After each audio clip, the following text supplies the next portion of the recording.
Hello student, welcome to Swati's classes. आज हम देखेंगे 6th स्टैंडर्ड का civics lesson number 1 our life in society. Students, अगर आपने स्वातिस क्लासेस चैनल को सब्सक्राइब नहीं किया है तो सब्सक्राइब ज़रूर कीजिए।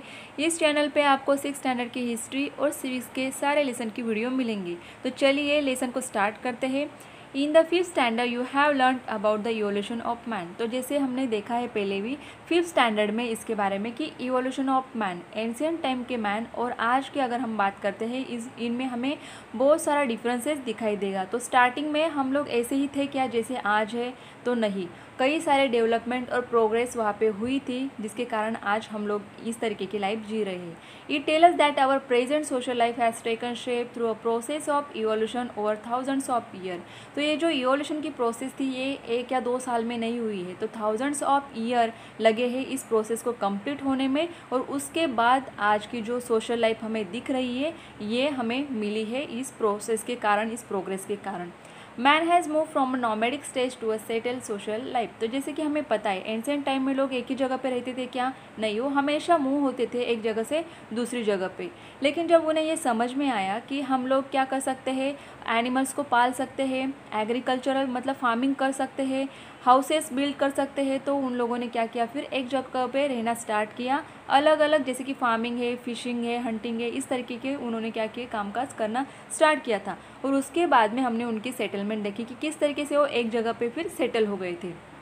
यहाँ पे आपको एक पिक्चर भी दिखाई देगा, आपको यहाँ पे दिखाई देगा एक एंशिएंट टाइम का पिक्चर है कि किस तरीके से लोग वहाँ पे रहते थे पहले के टाइम में। उनके टूल्स देखिए आपको डिफरेंट नज़र आएंगे। उसके बाद यहाँ पे देखिए कि यहाँ पे उन्होंने फार्मिंग करना स्टार्ट किया था, किस तरीके से हाउसेस उन्होंने बिल्ड किए हैं। देन ये आज का पिक्चर हमें दिखेगा थर्ड, कि यहाँ पे हम लोग जैसे कि आज कार यूज़ करते हैं, मोबाइल फ़ोन यूज़ करते हैं, कंप्यूटर्स यूज़ करते हैं। तो ये धीरे धीरे करके क्या हो रही है, प्रोग्रेस हो गई है।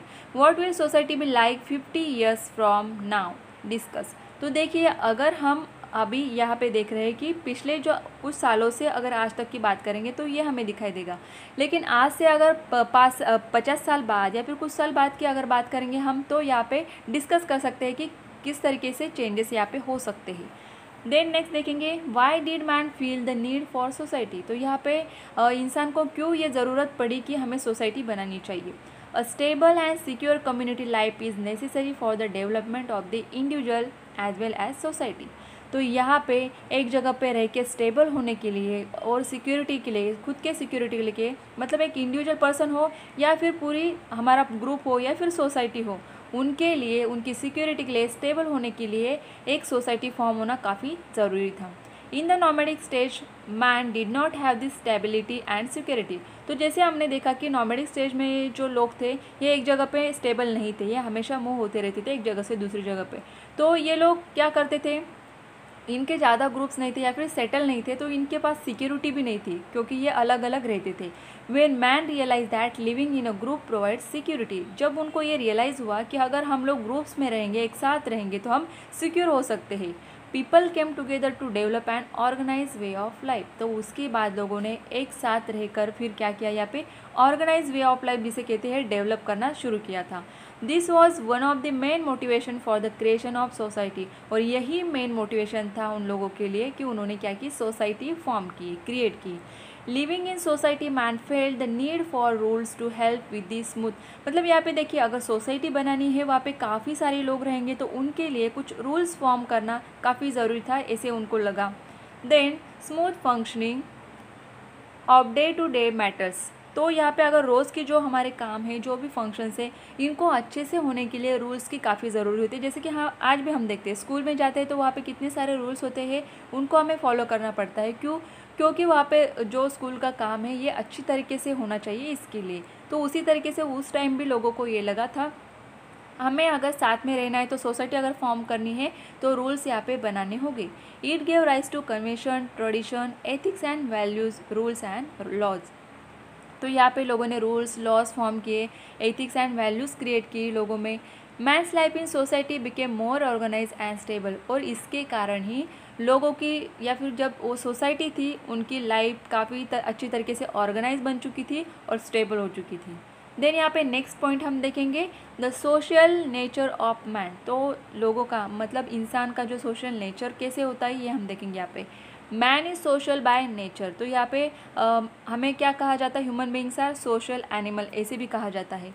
तो क्यों कहा जाता है, we all basically like to live with one another in each others company and with people around us. तो जैसे कि हम लोग अकेले नहीं रह सकते हैं, अगर किसी को कहा जाएगा घर में अकेले ही रहो, एक दो चार दिन के लिए अकेले रहो, तो क्या आप रह पाओगे? नहीं। तो हमें हमेशा ज़रूरत होती है कि हमारे आसपास लोग रहे, हमारे फ्रेंड्स, हमारे फैमिली मेम्बर्स, रिलेटिव्स अगर हमारे आसपास रहते तो हमें अच्छा लगता है। Living with people not only makes us happy, it is also our need. सिर्फ लोगों में हम लोग साथ में रहते हैं तो हैप्पी होते हैं, इसीलिए रहते हैं क्या? नहीं। तो इमोशनली जो नीड होती है, जो सपोर्ट की ज़रूरत होती है, जो सिक्योरिटी की ज़रूरत होती है, ये नीड भी हमारी पूरी होती है। We have many needs. तो जैसे हमारी बहुत सारी ज़रूरतें होती है, फूड है, शेल्टर है, clothing are our physical needs. तो ये हमारी फिजिकल नीड है कि खाना पीना, कपड़े, घर, ये हमें चाहिए। Once these are satisfied man gets a sense of stability. तो ये सारी चीज़ें जब हमें मिल जाते हैं, हम लोग सेटिस्फाइड हो जाते हैं, तो एक जगह पे स्टेबल हो जाता है कि हमारा खुद का घर है, हम लोग कमा रहे हैं, हमें अच्छे कपड़े मिल रहे हैं, खाना मिल रहा है, तो इसका मतलब हम स्टेबल हो जाते हैं। But that is not enough. लेकिन इतना ही इनफ है क्या? आपके पास अच्छा घर है, कपड़े, पैसा है, सब कुछ है, लेकिन आप अकेले हो तो क्या रह पाओगे? We also have some emotional and psychological needs. तो हमें यहाँ पे इमोशनली सपोर्ट देने के लिए कुछ लोग चाहिए होते हैं, जैसे कि फैमिली मेम्बर्स होते हैं हमारे। For example, to feel secure is an emotional need. तो सिक्योरिटी फील करने के लिए या फिर जो इमोशनल सपोर्ट होता है, ये कहाँ से मिलता है हमें? जो लोग हमारे साथ होते हैं, जैसे कि हमारे पेरेंट्स होते हैं, हमारे सिस्टर, ब्रदर, जो भी फैमिली मेम्बर्स है, ग्रैंड पेरेंट्स है, इनके कारण। When we are happy we wish to share our happiness with others. तो जब देखिए आप खुश होते हो तो आपको लगता है ना कि मेरे पेरेंट्स के साथ मैं ये डिस्कस करूँ, मेरे पेरेंट्स को ये बताऊँ। Similarly when we are sad we wish to have somebody with us. तो जब हम दुखी होते हैं तो उस टाइम भी हमें ऐसे लगता है कि हमारे फ्रेंड्स हमारे साथ हो, हम लोग उनसे बात कर सके। We like the companionship of our family members, relative and friends. तो यहाँ पे हमें किसकी ज़रूरत होती है? हमारे फैमिली मेम्बर्स है, हमारे रिलेटिव्स है, हमारे फ्रेंड्स है, इनकी ज़रूरत पड़ती है। This feeling reflect our social nature. और इन सब बातों से हमें यही पता चलता है कि हमारा सोशल नेचर कैसा है, कि हमें लोगों के बीच में रहने की आदत है। देन नेक्स्ट पेज पे जाएंगे हम। यहाँ पे you have got the first prize in a drawing competition, will you keep it to yourself और show it to your friends. तो अगर आपने ड्राइंग कॉम्पिटिशन में फर्स्ट प्राइज़ जीता है तो क्या वो प्राइज़ सिर्फ अपने पास ही रखोगे या फिर अपने फ्रेंड्स को भी दिखाओगे? How do you expect them to respond. तो आप यहाँ पे किस तरीके का रिस्पॉन्ड एक्सपेक्ट करते हो अपने फ्रेंड्स से? What were you are feeling after their response. अगर वो आपको अच्छा रिस्पॉन्स देते हैं कि आपने बहुत अच्छा काम किया, अच्छा कंपटीशन में आपने ड्राइंग निकाला और आपको फर्स्ट प्राइज़ मिला, इस तरीके का अगर वो अप्रिशिएट आपको करते हैं, अच्छा रिस्पॉन्स देते हैं, तो फिर आपको किस तरीके से फीलिंग होगा? Felt very happy about the appreciation. तो जैसे कि कोई हमें अप्रिशिएट करता है हमारे किसी भी काम के लिए तो हम हैप्पी होते हैं। Felt motivated to draw good pictures. अगर कोई हमें ये बोलता है कि आपका कंपटीशन में फर्स्ट नंबर आया है, ड्राइंग आपका अच्छा है, तो आप ड्राइंग करो, तो इससे हमें मोटिवेशन मिलता है। Right more about the feelings you experience. तो जो भी आपकी फीलिंग्स होगी आप यहाँ पे ऐड करके लिख सकते हो। नेक्स्ट यहाँ पे you know that food, cloth, shelter, education and health are our basic need. ये तो हमने पहले से ही सीखा है, हमें ये बातें पता है। Due to the labour and skills of people in the society variety of articles are produce. तो जैसे हमें पता है एक ही इंसान में सारे स्किल्स होते हैं क्या? नहीं। हमारे रोज़ की ज़रूरत की जो भी सामान है क्या एक ही इंसान बनाता है क्या? नहीं। तो जो सोसाइटी में अलग अलग लोग हैं उनमें अलग अलग तरीके के स्किल होते हैं, इसीलिए हमें वैरायटी ऑफ आर्टिकल्स, कई तरीके के आर्टिकल्स और प्रोडक्ट्स हमें दिखते हैं। Education and health related services and facilities allow us to live with dignity. All this is made available in a society. तो ये जो सारी चीज़ें हैं, एजुकेशन, हेल्थ रिलेटेड या फिर अदर जो भी चीज़ें हैं, ये हमें अगर सोसाइटी में अवेलेबल हो रही है तो क्यों होती है? क्योंकि सारे लोग सोसाइटी में एक साथ होते हैं, इसके लिए। A variety of industries and occupation help to fulfil our needs. तो जो भी इंडस्ट्रीज़ में हमें वैरायटी मिलती दिखती है या फिर जो ऑक्यूपेशन, अलग अलग तरीके के ऑक्यूपेशन है, इनसे हमारी नीड फुलफिल होती है। फॉर एग्जाम्पल, तो इसका एक एग्जाम्पल हम देखेंगे यहाँ पे। We need books for studying. तो हम सब लोगों को स्टडी करने के लिए बुक्स चाहिए। अगर ये हमारा एग्जाम्पल है, एंड पेपर फॉर बुक्स, तो हमें पता है बुक्स के लिए क्या लगेंगे, पेपर लगेंगे, तो ये पेपर अलग किसी इंडस्ट्री में बनते हैं। That is why occupation like manufacturing paper, printing, book binding etcetera. तो एक बुक अगर हमें ख़रीदना है तो उसके पीछे कितने लोग काम करते हैं, उस बुक के लिए पेपर बनाने के लिए अलग इंडस्ट्री है, प्रिंटिंग, उस पर प्रिंटिंग करने के लिए कोई अलग प्रिंटिंग की जो फैक्ट्री है वहाँ पे प्रिंट होता है, बुक बाइंडिंग करने के लिए कोई और लोग यहाँ पे काम कर रहे हैं। तो एक चीज़ के लिए बनाने के लिए कितने सारे सोसाइटी के लोग इसमें इंक्लूड होते हैं, ये हमें समझ में आएगा। Many people contribute to this process, तो जैसे कि हमें समझ में आ रहा है कि कितने सारे लोगों का यहाँ पे कॉन्ट्रीब्यूशन होता है एक प्रोसेस के लिए। दस the variety of occupation in this society help us in fulfilling our needs. तो इसी तरीके से बाकी के जो ऑक्यूपेशन है, फूड के हो, क्लोथ्स के हो, जो भी हो, यहाँ पे बहुत सारे लोग क्या करते हैं, काम करते हैं और हमारी नीड क्या होती है, पूरी हो पाती है। This also leads to the development of our skills and capabilities. तो इसके कारण ही हमारे अंदर जो स्किल्स होते हैं, जो कैपेबिलिटीज़ होती है, ये डेवलप हो पाती है। Our basic needs are fulfil in society. तो जो भी हमारी बेसिक नीड्स है यहाँ पे कहाँ पे फुलफिल होती है, सोसाइटी में। We depend on each other for our emotional needs such as security, appreciation, praise and support etcetera. तो जो इमोशनल नीड होती है हमारी, कि कोई हमें अप्रिशिएट करे, हमारे काम के लिए अच्छा बोले, हमें सपोर्ट करे, हमें सिक्योरिटी जैसे कि हमारी फैमिली हमें सिक्योर करती है या फिर हमारे फ्रेंड्स है, तो ये चीज़ें इमोशनली हमारे लिए ज़रूरी होती है। Thus our life in society is interdependent. इसीलिए हर एक इंसान एक दूसरे के ऊपर क्या होता है, डिपेंड होता है। Make a list of all the different things we need every day, who are the people who make this things and help to bring them to you. Find out the answer in relation to at least 5 things you use daily. तो हमारे everyday हम लोग क्या करते हैं, कई सारी चीज़ें यूज़ करते हैं। तो आपको यहाँ पे लिस्ट बनाना है कि 5 ऐसी चीज़ें जो आपको यहाँ पे मिल रही है, तो कौन से लोग यहाँ पे काम कर रहे हैं या फिर ये चीज़ें आपको मिल रही है किन के कारण, ये आपको लिखना होगा यहाँ पे। देन नेक्स्ट टॉपिक यहाँ पे देखेंगे आवर डेवलपमेंट। तो हमारी डेवलपमेंट किस तरीके से होती है सोसाइटी में। Every person is born with some qualities and capabilities. तो हर एक इंसान में कुछ ना कुछ क्वालिटी होती है, कैपेबिलिटीज़ होती है। फॉर एग्जांपल देखिए, एक क्लास में अगर 50 बच्चे होते हैं, 50 स्टूडेंट्स हैं, तो हर एक में कोई ना कोई क्वालिटी, कोई ना कोई स्पेशलिटी ज़रूर होती है। किसी को सिंगिंग अच्छी आती है, किसी को डांस अच्छा आता है, तो किसी को स्टडी करना अच्छा लगता है। तो इस तरीके से हर एक इंसान में क्वालिटीज़ और कैपेबिलिटीज़ होती ही है, but they are dominant, they develop in society. तो ये जो सारे स्किल है ये कहाँ पे डेवलप होते हैं, सोसाइटी में।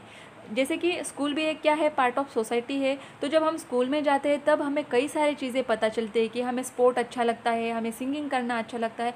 तो वहाँ पे जो भी कॉम्पिटिशन्स होती है वहाँ पे हम लोग पार्टिसिपेट करते हैं। तो यहाँ पे एक तरीके से क्या हो रहा है कि सोसाइटी हमारे स्किल्स को डेवलप करने के लिए हमारी हेल्प कर रही है। We use language to communicate with one another but we can not do so at birth. तो देखिए यहाँ पे एक दूसरे के साथ बातचीत करने के लिए, कम्युनिकेशन करने के लिए ऑब्वियसली हमें लैंग्वेज की ज़रूरत होती है। लेकिन ये लैंग्वेज हम बर्थ से, मतलब जैसे जन्म हुआ वैसे ही सीख जाते हैं क्या, नहीं।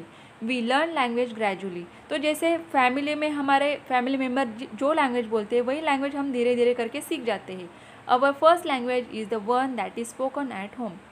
तो हमारी फर्स्ट लैंग्वेज कौन सी होती है, जो हमारे घर में बोली जाती है। और फिर वो कौन सी भी होगी, हिंदी हो, मराठी हो, इंग्लिश हो, गुजराती हो, कोई भी लैंग्वेज हो जो हमारे घर में बोली जाती है वही हमारी फर्स्ट लैंग्वेज होती है और वही हमें पहले समझ में आती है। If our neighbours speak different languages we pick up those too. तो हमारे अगर नेबर्स किसी और लैंग्वेज को बोलते हैं तो धीरे धीरे उनकी भी बातें सुन सुन के, उनके वर्ड्स, उनकी लैंग्वेज हमें धीरे धीरे समझ में आ जाती है। Schools also provide opportunity to learn different languages. तो स्कूल भी हमें यहाँ पे अपॉर्चुनिटी प्रोवाइड करती है। हमारे स्कूल में भी देखिए कैसे 3 लैंग्वेजेस मोस्टली होती है हर जगह पे, तो अलग अलग लैंग्वेजेस हमें यहाँ पे सीखने को मिल जाती है। We also have the capacity to think independently. और यहाँ पे हमें एक कैपेसिटी मिल जाती है थिंक करने के लिए इंडिपेंडेंटली, कि हम खुद से क्या कर सकते हैं, सोच सकते हैं। For example, when all the students in a class are given the same topic for an essay, why is that no 2 essay are the same. अगर फॉर एग्जाम्पल हमने लिया कि टीचर ने यहाँ पे आपको एक एसे दिया है, उसके लिए कोई भी कंपोजिशन के लिए आपको एक सब्जेक्ट दे दिया है कि उसके ऊपर आपको लिखना है। अगर आपकी या आपके फ्रेंड्स की, दोनों की अगर बुक साथ में रखेंगे तो क्या दोनों का ऐसे सेम ही रहेगा क्या, दोनों के थॉट सेम ही रहेंगे क्या, नहीं। It is because the thought process in each is different. तो हर किसी की सोच क्या होती है, अलग अलग होती है। Society helps in the development of our emotional capabilities and the power to think. तो यहाँ पे हमें सोसाइटी के कारण हम जो थिंकिंग करते हैं, जो इमोशनल कैपेबिलिटीज़ होती है, ये हमारी डेवलप होती है। It also provide the opportunity for expressing our thought and feelings. तो जैसे सोसाइटी मतलब क्या, हमारे फैमिली मेम्बर, फ्रेंड्स है, जो रिलेटिव्स है, सब आते हैं। तो अगर आपकी कोई भी फीलिंग है, आप दुखी हो, आप खुश हो, तो वो जो भी फीलिंग है आपके, वो किसके पास एक्सप्रेस करोगे? आपके फ्रेंड्स से, रिलेटिव्स, फैमिली मेम्बर के साथ। तो इसका मतलब यही होता है कि सोसाइटी हमें अपॉर्चुनिटी देती है एक्सप्रेस होने के लिए। The development of our artistic and other talent also takes place in society. जैसे कि फॉर एग्जांपल स्कूल में कई सारे कंपटीशन होते हैं, या फिर आप जहाँ पे रहते हो उस एरिया में भी कई सारे कंपटीशन होते होंगे। तो वहाँ पे किसी को सिंगिंग अच्छी आती है, डांसिंग अच्छी आती है, तो लोग पार्टिसिपेट करते हैं। तो यहाँ पे ऑब्वियसली क्या हो रहा है, हमारी डेवलपमेंट होती है। जो भी आर्टिस्टिक स्किल होते हैं, हमारे टैलेंट होता है हमारे अंदर, वो डेवलप होता है। Singers, musician, artist, scientists, adventurers, social worker can all develop their qualities further because of the backing and encouragement of society। तो ये सारी जो लोग हैं, यहाँ पे हमें नाम दिए गए हैं, ये लोग क्यों आगे बढ़ पाते हैं कि लोग इन्हें इनकरेज करते हैं कि हाँ ये काम अच्छा है, आप अच्छे करे हो, अप्रिशिएट करते हैं उनके काम को, इनकरेजमेंट करते हैं, इसीलिए ये लोग क्या करते हैं, आगे बढ़ पाते हैं। This encouragement is very important. तो देखिए, अगर कोई हमें इनकरेज करेगा कि नहीं आपको सिंगिंग अच्छी आती है या फिर आपको टीचिंग अच्छी आती है, तो लोग क्या करेंगे, इस काम में आगे बढ़ते हैं। तो इनकरेजमेंट करना, किसी का अप्रिशिएशन जो होता है, ये काफ़ी इंपॉर्टेंट होता है किसी भी इंसान के लिए। What is mean by society? तो ये सोसाइटी होती क्या है, ये हमें देखना है यहाँ पे। Society includes all people. तो सोसाइटी में सब लोग आएंगे, जैसे कि मैन है, वुमेन है, grown ups, old people, young children, सारे लोग सोसाइटी में आएंगे। Our families are a part of this society. तो हमारी फैमिलीज़ भी क्या है, ये सोसाइटी का पार्ट है। स्कूल भी क्या होता है, सोसाइटी का पार्ट होता है। Society also includes different groups, institution and organisation. जैसे कि स्कूल है, हॉस्पिटल्स है, बाकी के जो इंस्टीट्यूशंस होते हैं, ये भी इसमें इंक्लूड हो जाती है। The interrelationship and interaction between the people, their dependence on one another and sharing also form a part of the society. तो जैसे कि हमने देखा पहले भी कि लोग एक दूसरे के ऊपर उनकी नीड के लिए क्या होते हैं, डिपेंड होते हैं। Society is not simply a mob और क्राउड ऑफ पीपल। तो सोसाइटी का मतलब यही नहीं है कि पूरी जो लोग दिख रहे हैं उनका क्राउड है, भीड़ है, ये सोसाइटी होती है। A society is form when people come together to achieve certain common objective. तो सोसाइटी का मीनिंग ये होता है कि जब सारे लोग एक साथ आके कुछ काम करते हैं, या फिर जो सर्टन ऑब्जेक्टिव्स होते हैं उनको अचीव करने के लिए कुछ काम करते हैं, तो उसे सोसाइटी कहा जाता है। देन यहाँ पे देखेंगे हम, in order to fulfill needs like food, clothing, shelter and security, the society has to create a permanent system। तो यहाँ पे जो सारी नीड्स है हमारी, इनको फुलफ़िल करने के लिए परमानेंट सिस्टम बनाई जाती है सोसाइटी में। Without such a system the day to day affairs of the society can not be carried on. तो यहाँ पे देखिए, सोसाइटी में कुछ रूल्स रेगुलेशन होते हैं, कुछ सिस्टम्स होते हैं, उनके कारण ही हमारे डे टू डे जो भी काम होते हैं पर्टिकुलरली मतलब अच्छे से हो पाते हैं। A system is essential for the continue existence of the society. For example agriculture is essential to fulfil the need for food. तो यहाँ पे एक एग्जाम्पल ले लिया हमने एग्रीकल्चर का, फार्मिंग का। तो यहाँ पे हमें फूड की जो नीड होती है सब लोगों की, ये कहाँ से पूरी होती है, एग्रीकल्चर से। तो various institution must be created to perform all the functions related to agriculture. तो कई सारे इंस्टीट्यूशन होते हैं जो यहाँ पे क्या करते हैं, परफॉर्म करते हैं अलग टाइप के फंक्शन, जिससे एग्रीकल्चर को क्या हो सके, हेल्प हो सके।